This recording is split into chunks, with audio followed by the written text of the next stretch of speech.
Ya, silakan mulai.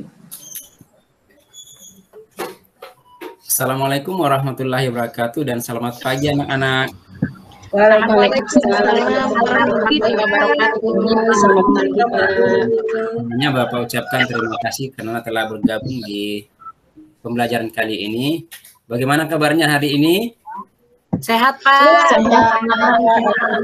Alhamdulillah, kita ucapkan puji syukur kehadirat Tuhan Yang Maha Esa karena telah memberikan nikmat yang begitu luar biasa, yaitu nikmat sehat, sehingga kita bisa melaksanakan kegiatan pada kali ini. Ada yang tidak hadir? Hadir semua, Pak. Hadir semua. Nah, supaya pembelajaran kita berjalan dengan lancar, marilah kita awali kegiatan ini dengan berdoa. Bapak mohon minta kepada Ananda Afif untuk memimpin doa. Silakan Ananda Afif. Baiklah teman-teman, sebelum kita belajar bersama-sama, marilah kita berdoa. Berdoa mulai. Selesai. Terima kasih Ananda Afif.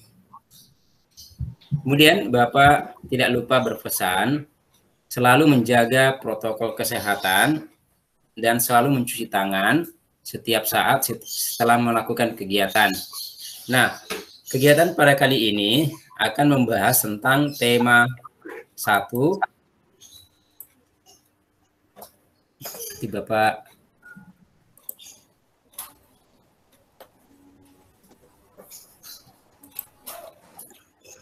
ini kita membahas tentang tema 1. Namun sebelum kita melanjutkan, Bapak ingin menyampaikan apa sih yang ingin kita capai dalam pembelajaran kali ini, yaitu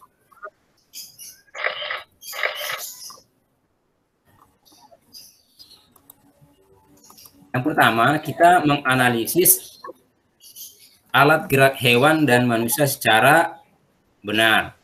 Nah, ini adalah tujuan yang akan kita capai setelah pembelajaran nanti. Dan ini adalah manfaatnya.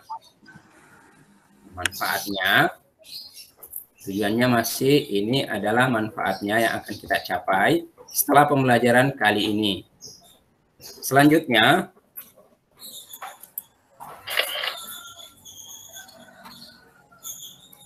nah sebelum kita ke materi, masih ada yang ingat sebelum di pembelajaran sebelumnya, ayo, apalagi ciri-ciri makhluk hidup? Ada yang bisa? Bergerak, bernafas, Tumbuh, memberikan makan. Nah, di sini adalah ada bergerak, maka kita akan membahas tentang dan gerak hewan. Nah, sekarang apa sih yang dimaksud dengan bergerak? Bergerak adalah dapat diartikan berpindah tempat atau perubahan posisi sebagian atau seluruh bagian dari tubuh. Ini adalah pengertian dari bergerak. Selanjutnya, gerak pada manusia dan hewan menggunakan organ gerak yang tersusun dalam sistem gerak.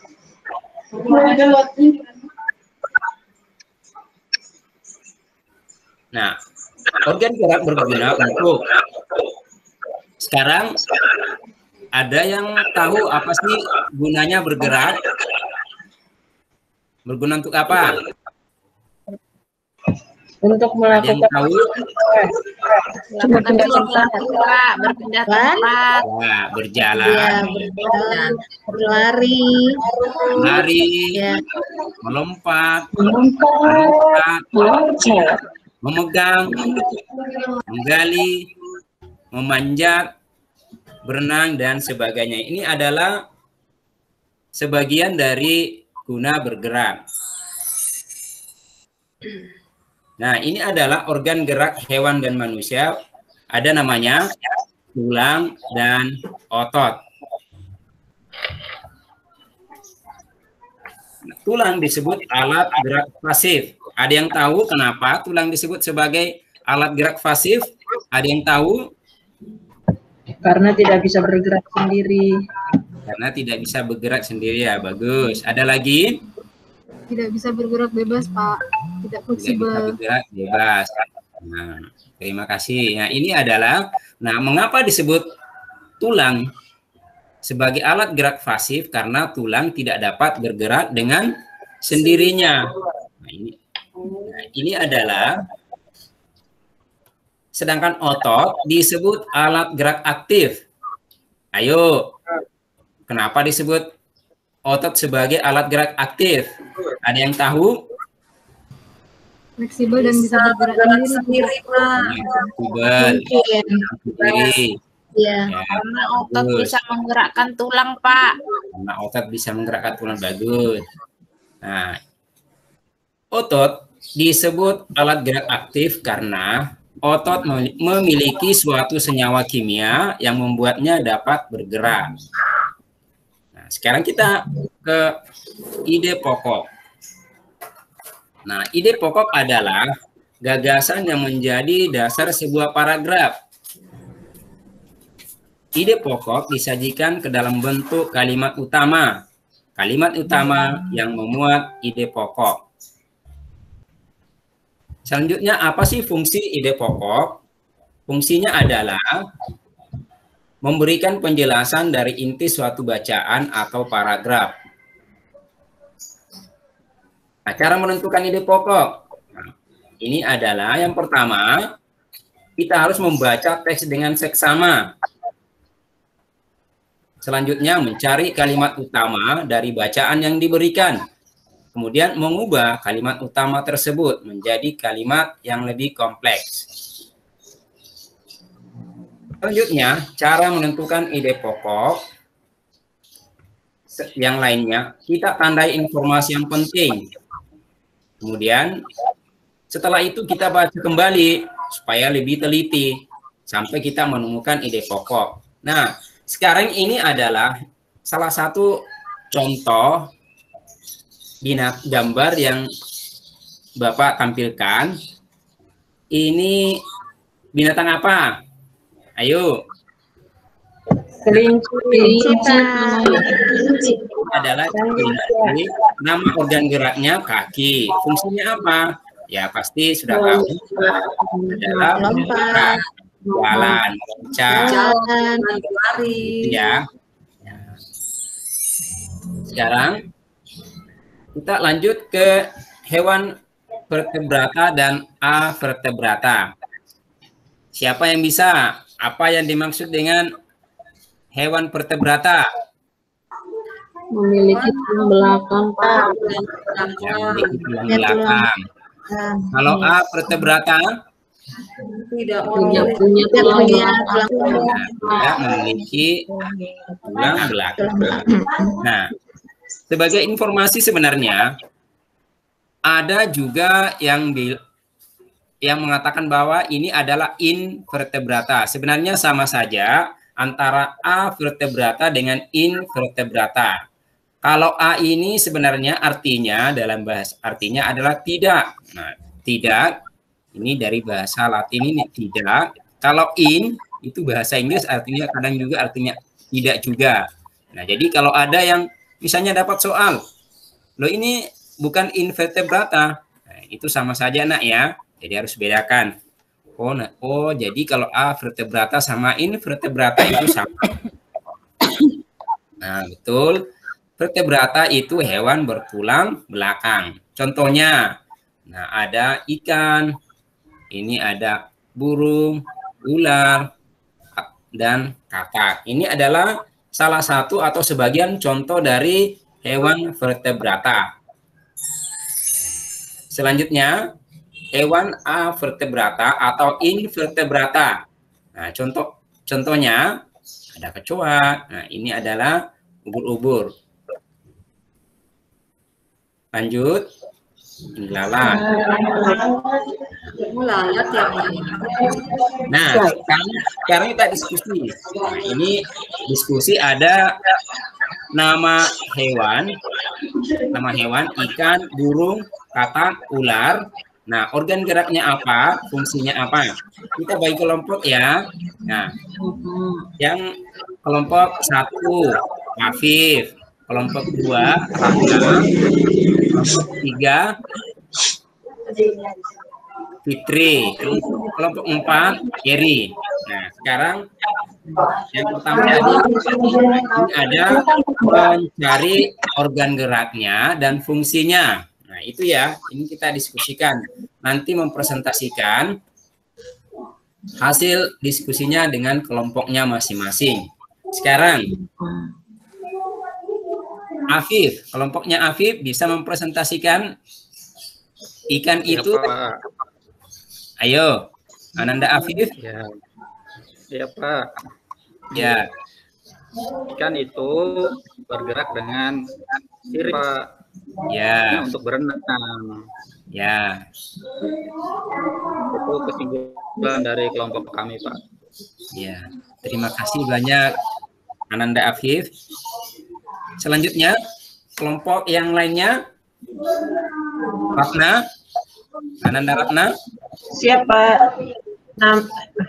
Hewan burung itu geraknya ada pada sayap dan kaki, Pak. Dia fungsinya untuk terbang. Terus kaki fungsinya untuk berjalan atau berpindah tempat, Pak. Terima kasih Ananda Ratna. Sekarang kelompok yang lainnya, Fitri. Iya, Pak. Kata organ geraknya itu kaki, Pak.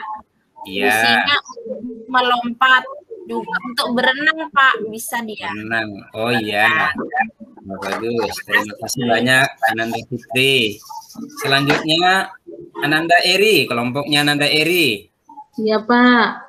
Kalau ular itu menggunakan perut ya, Pak, ya, untuk berjalan. Ya. Organ geraknya apa? Ananda Eri. Perut ya, Pak, ya. Otot perut. Fungsinya Untuk berjalan, Pak. berjalan. Ada enggak? Benar enggak? Berjalan. Anak-anak. Ya, berjalan atau Ya, melata, Pak. ya. Terima kasih banyak anak-anak atas presentasinya. Iya, Pak. Selanjutnya, nah kita coba latihan dulu ya anak-anak. Ayo. Yang termasuk hewan vertebrata adalah apa? Ayo. Yang mana? Ikan. Ikan, Pak. Ikan. Ayo. Coba kita pilih ikannya. Benar atau tidak? Nah, benar. Benar. Excellent.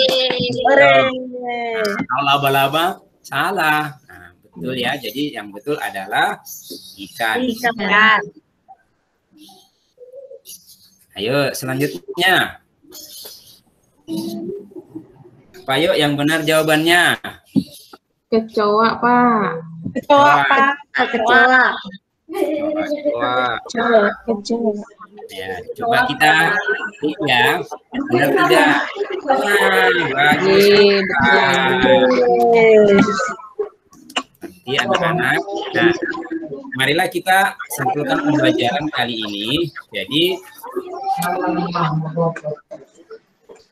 kita simpulkan pelajarannya ya, bahwa organ gerak manusia itu ada dua, ada tulang, ada apa lagi? Tulang disebut sebagai apa? Gerak